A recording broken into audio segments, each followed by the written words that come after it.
आज के इस विश्लेषण में हम एक ऐसी कहानी पर बात करने वाले हैं जो हर उस इंसान के लिए, खास तौर पर उन युवाओं के लिए जो अभी-अभी कमाना शुरू कर रहे हैं, एक बहुत बड़ा सबक है। होता क्या है ना, जब हम अपनी पहली नौकरी या बिजनेस शुरू करते हैं तो दिमाग में बस एक ही चीज़ होती है, ढेर सारा पैसा। हमें लगता है कि खूब सारा पैसा मिल जाए तो बस लाइफ सेट है। लेकिन क्या सच में ऐसा होता है? आज हम इस चर्चा में मनी मैनेजमेंट की दुनिया को एक सच्ची कहानी के जरिए समझेंगे।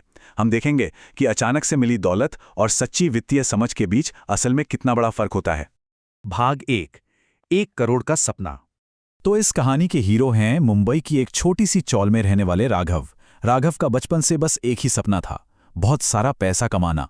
वो दिन रात मेहनत करता था, तरह तरह के काम करता था। उसकी आंखों में बस एक ही तस्वीर छपी रहती थी कि काश एक ऐसा दिन आए जहां पैसों की कोई कमी ही ना हो। उसका तकिया कलाम था, यार बस एक बार पैसा आ जाए फिर जिंदगी सेट। हम में से कई लोग ऐसा ही सोचते हैं, है ना, कि जीवन की सारी परेशानियां सिर्फ पैसों की कमी से हैं। एक बार बैंक बैलेंस बढ़ जाए तो लाइफ की हर टेंशन हमेशा के लिए खत्म। लेकिन सच बताऊं, पैसा कोई जादुई छड़ी नहीं है जो एक बार घुमाई और सब कुछ हमेशा के लिए ठीक हो गया। चलिए इस बात को थोड़ा और गहराई से समझते हैं। कई सालों तक यही सपना देखने के बाद एक दिन राघव की किस्मत सच में चमक गई। उसने एक रियलिटी शो में हिस्सा लिया और पूरे 1 करोड़ रुपए जीत लिए। 1 करोड़! जरा सोचिए इस पल के बारे में। चौल में रहने वाले एक आम इंसान के हाथ में अचानक से 1 करोड़ रुपए आ जाएं तो क्या होगा? पूरे मोहल्ले में सनसनी फैल गई। ऐसा लगा मानो राघव का वो जिंदगी सेट होने वाला सपना 100% सच हो गया हो। भाग 2 अमीरी से गरीबी तक। अब हुआ यूं कि इस अचानक मिली दौलत ने राघव की दुनिया को रातों रात पलट कर रख दिया। नई चमक धमक, ब्रांडेड कपड़े, चमचमाती कारें और बड़े बड़े होटलों में रोज रोज की पार्टियां। राघव को लगा कि भाई अब तो ये पैसा कभी खत्म ही नहीं होगा। लेकिन यहीं एक बहुत बड़ी गड़बड़ हो गई। राघव ने पैसा तो कमा लिया था, लेकिन उसने मनी मैनेजमेंट यानी पैसों को संभालना कभी नहीं सीखा था। और यकीन मानिए, बिना किसी प्लान के पैसा कितनी तेजी से गायब होता है, इसका अंदाजा लगाना भी मुश्किल है। पहले साल में सिर्फ अंधाधुंध खर्च हुआ।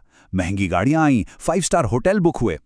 दूसरे साल आते आते जब बैंक बैलेंस कम होने लगा तो राघव ने बिना सोचे समझे अलग अलग बिजनेस में पैसा लगाना शुरू कर दिया। दोस्तों को दिल खोलकर उधार भी बांटा, जो जाहिर है कभी वापस नहीं आया। और फिर तीसरा साल, सिर्फ 3 साल के अंदर वो नई कार बिक गई। घर गिरवी रखा जा चुका था और वो सारे दोस्त रफू चक्कर हो गए। राघव पूरी तरह से दिवालिया हो चुका था। भाग 3 नौकर या मालिक।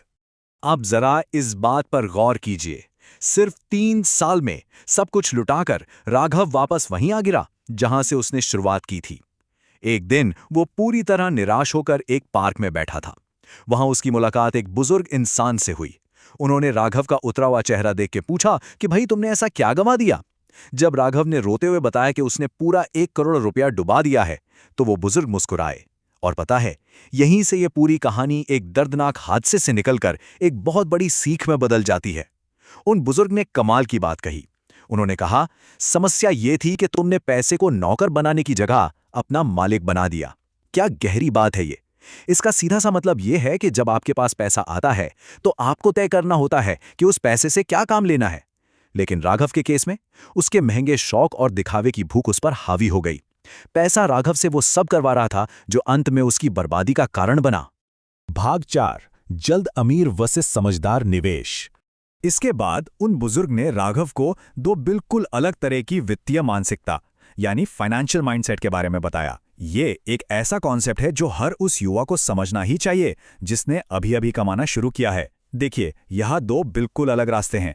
एक तरफ वो लोग हैं जिन्हें अचानक से कोई बड़ा पैसा मिल जाता है, बिल्कुल किसी लॉटरी जीतने वाले की तरह।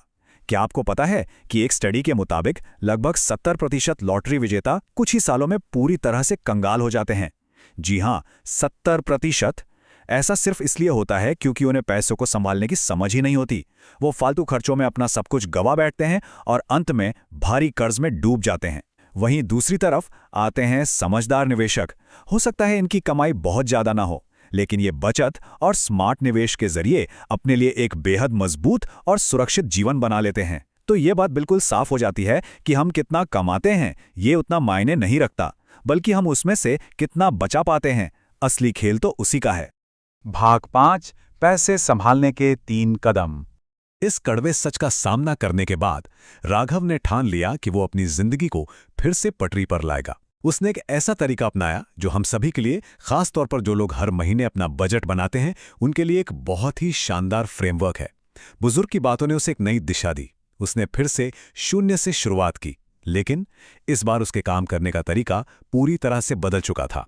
उसने 3 बहुत ही आसान लेकिन बेहद ताकतवर कदम उठाए। आइए देखते हैं। पहला कदम, अपनी हर कमाई का एक हिस्सा बचाना। चाहे आमदनी कितनी भी छोटी क्यों ना हो, सबसे पहला काम बचत करना है। दूसरा कदम, फालतू खर्चों पर पूरी तरह से लगाम लगाना।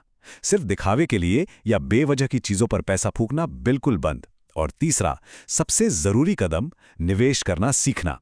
अपने बचाए हुए पैसों को काम पर लगाना ताकि वो समय के साथ बढ़ता रहे। बस इन्हीं 3 नियमों को अपने मासिक बजट का हिस्सा बनाकर राघव ने धीरे धीरे एक-एक ईंट जोड़कर अपनी जिंदगी को दोबारा खड़ा किया। भाग 6, सच्ची वित्तीय समझ। इस पूरे सफर ने राघव को अंदर से पूरी तरह बदल कर रख दिया। कई सालों की लगातार मेहनत, कड़े अनुशासन और इन 3 नियमों का पालन करने के बाद राघव के पास एक बार फिर से पैसा था। लेकिन इस बार एक बहुत बड़ा फर्क था।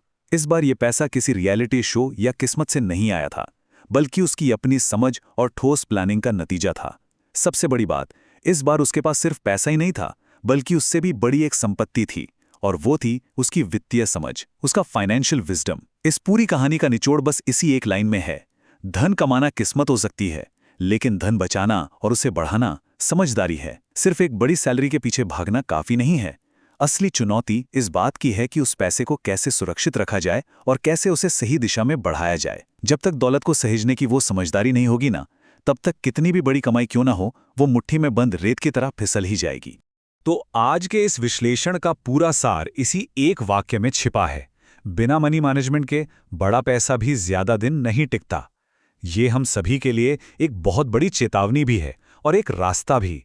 अगर जिंदगी में पैसा कमाना जरूरी है, तो यकीन मानिए उसे सही तरीके से संभालना उससे भी कहीं ज्यादा जरूरी है। राघव की ये कहानी हमें सोचने पर मजबूर करती है कि हम अपने पैसों के साथ असल में कैसा बर्ताव कर रहे हैं।